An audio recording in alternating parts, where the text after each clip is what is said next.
کل ایک صاحب نے مجھے میسج بھیجا کہ چلغوزہ 5,000 روپے کلو, یہ پتہ نہیں 6,000 روپے کلو مل رہا ہے, مفتی صاحب چاہیے آپ کو؟ اب میں نے کہا 5,000 روپے کا 1 کلو آدمی چلغوزہ لے تو کچھ کے فضائل ہوں تو لے آدمی, ورنہ خالی چلغوزے پہ 5,000 روپے کیوں خرچ کرے؟ کاجو نہیں کھا لے آدمی, وہ مزے کا بھی ہوتا ہے. اور چلغوزے کو چھیلنے میں اتنی ٹینشن ہے, چھیلنا اس کو اچھا خاصا, اتنا وہ ناخنوں سے باریک کر کے پھر وہ آدھا ٹوٹ جاتا ہے آدھا نکلتا ہے, تو ٹھیک ہے بڑی فضیلت کی چیز ہے. تو میں نے کہا ذرا گوگل پہ چلغوزہ ڈال کے سرچ کرتے ہیں, تو گوگل پہ ہم نے چلغوزے کے فائدے لکھے, تو ایک بڑے کوئی پھینکو تھے, انہوں نے وہ دنیا میں جتنے فضائل مجھے لگا چلغوزے کے اتنے دنیا میں کسی اور چیز کے فضائل نہیں ہیں. آج کل بعض نیوٹریشنسٹ ہوتے ہیں نا, جو ایک خوراک پر انہوں نے کورس کیا ہوا, ہو سکتا ہے پروناؤنسیشن میں مجھ سے کوئی غلطی ہو رہی ہو, تو وہ بھی بہت, ان کا بھی بہت حساب کتاب ٹی وی میں چل رہا ہے, یوٹیوب چینلوں پہ, کہ وہ تھوڑی انگلش مار کے نا امریکہ یا لندن کا ایک چکر لگا کے آئے ہوئے ہوتے ہیں وہ.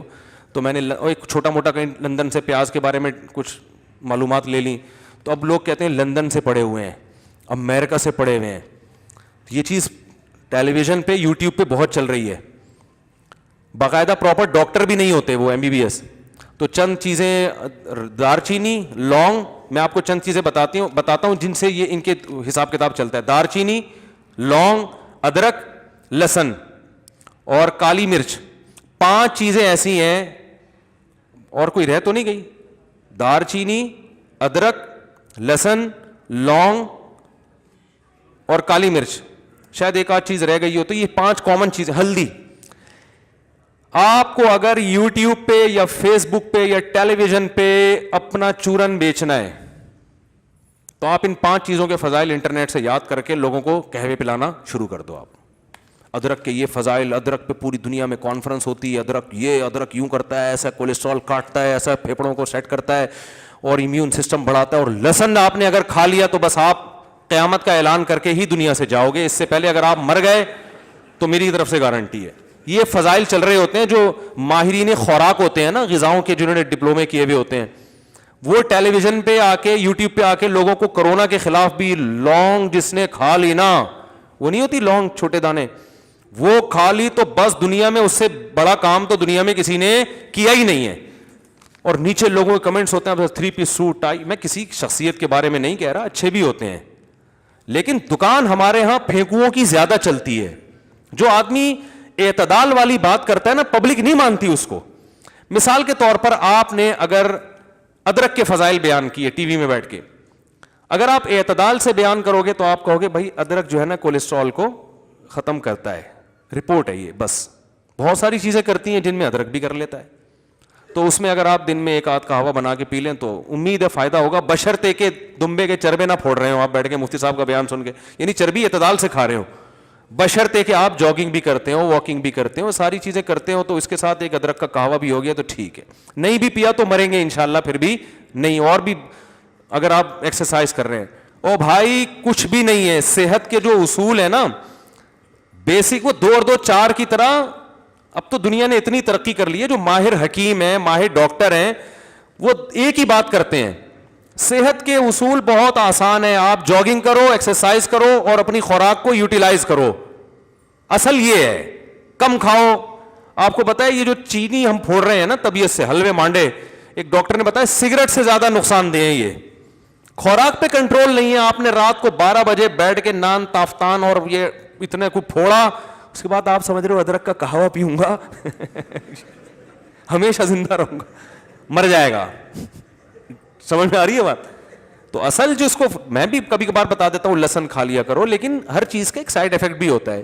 لہسن ایسڈ ہے, تیزاب ہے, وہ تیزاب ہے بھائی. وہ جا کے کولیسٹرول کو اگر کاٹے گا تو اور بھی بہت ساری چیزیں کاٹے گا. وہ ایک آدمی کو کسی نے پلا دیا, دبلے تھے وہ باریک سے نا, ان سے کسی نے بول دیا کہ صبح نہار منہ گرم پانی میں شہد ڈال کے پیو, یہ ہو جائے گا وہ ہو جائے گا. انہوں نے پیا تو ان کی کمر میں درد. میرے پاس آیا تھوڑا بہت, ہمارا بھی ڈاکٹر حکیموں سے اٹھنا بیٹھنا ہے. میں نے کہا یہ تو چربی کو ختم کرے گا. میرے بھائی تم پہلے ہی باریک سے آدمی ہو, تمہارے اندر کچھ ہے ہی نہیں ختم ہونے کے لیے, تم پہلے ہی ختم ہوئے ہوئے ہو. ہمارا اسٹائل ہے نا, اب کیا کریں. میں نے کہا آپ تو بالکل غائب ہو جاؤ گے, کچھ دنوں میں کرتا شلوار آ رہا ہوگا بندہ نکالنا پڑے گا جھاڑ کے اس میں سے. تو ہر چیز ہر آدمی کے لیے نہیں ہے.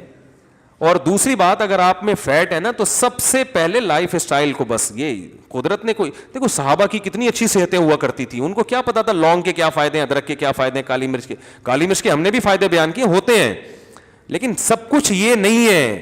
تو کچھ ایسے ماہر غذائیات ڈاکٹر آ کے ایسا یوٹیوب پہ, ایک تو ٹی وی والوں کو تو خود پتہ نہیں ہوتا یہ بندہ کتنے پانی میں ہے, ٹی وی کو تھوڑی پتا ہے.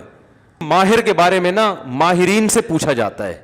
آپ کسی مفتی عالم کے بارے میں پوچھنا چاہتے ہو یہ ہے تو اس کے بڑے بڑوں سے پوچھو, وہ جانتے ہوں گے. عام آدمی نہیں بتا سکتا کہ یہ بڑے مفتی ہیں چھوٹے مفتی ہیں, یہ نہیں بتا سکتے, یہ بڑے عالم ہیں چھوٹے عالم ہیں, وقت کے علماء بتاتے ہیں. اسی طرح کسی ڈاکٹر کے بارے میں پوچھنا ہے تو بڑے ڈاکٹروں سے پوچھو کہ آپ بتائیں یہ ان تلوں میں کتنا تیل ہے, تو ادرک کے فضائل اور دبا کے ہلدی کے فضائل اور دبا کے جناب لہسن کے فضائل ایسے چل رہے ہیں مارکیٹ میں, اور وہ امریکہ سے بھی انگلش الفاظ استعمال کر رہے ہوتے ہیں, وہ تھوڑی سی جو ہے نا وہ ٹرم یاد کی ہوئی ہوتی ہے انہوں نے میڈیکل سائنس کی, تو لوگ کہتے ہیں یار ان کی ورڈنگ دیکھو, یہ تو دیہاتی گاؤں کا کوئی آدمی تو بہت پڑھا لکھا ہے. بھائی انگلش بولنے سے تھوڑی پڑھا لکھا ہو جاتا ہے. گردے کو اگر وہ کڈنی کہہ رہا ہے تو ہے تو گردہ ہی نا وہ, ٹھیک ہے نا.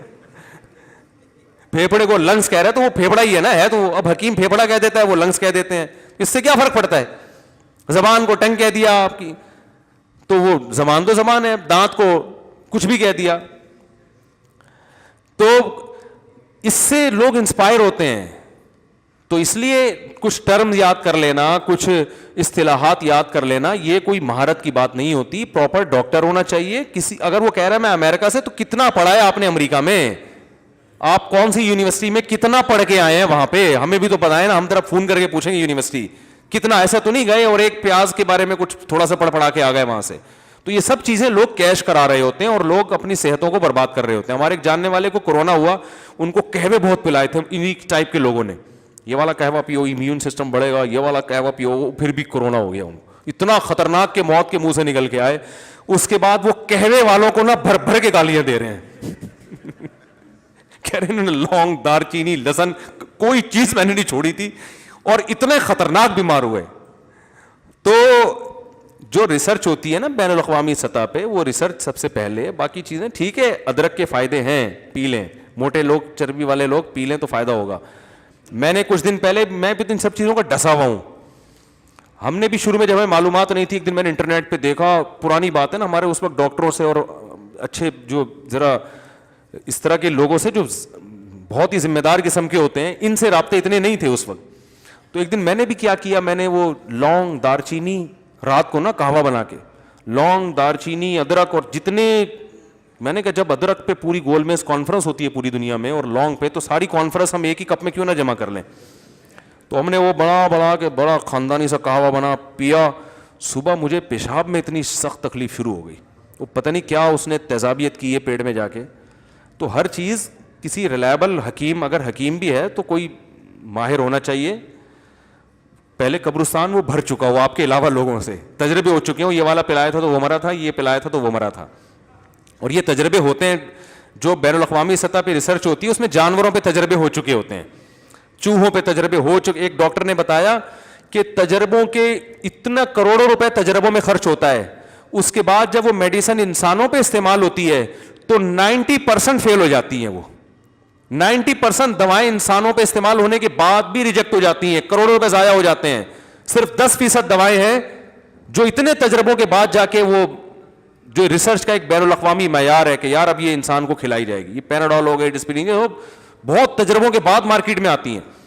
اب حکیم نے بھی جانوروں پہ تجربہ کیا ہو یا انسانوں پہ پہلے وہ کر چکا ہو, تو حکیم صاحب سے پوچھے پہلے آپ یہ بتاؤ اس معجون سے کتنے بندے آپ مار چکے ہو, پہلے 10-15 مر چکے ہیں, اس کے بعد ٹھیک ہے آپ نے اس میں کوئی ایسی تبدیلی کی ہوگی کہ امید ہے انشاءاللہ میں نہیں مراؤں گا, یا آپ کے استاذ نے مارے ہوں تو ان کے تجربے سے آپ فائدہ اٹھاؤ نا.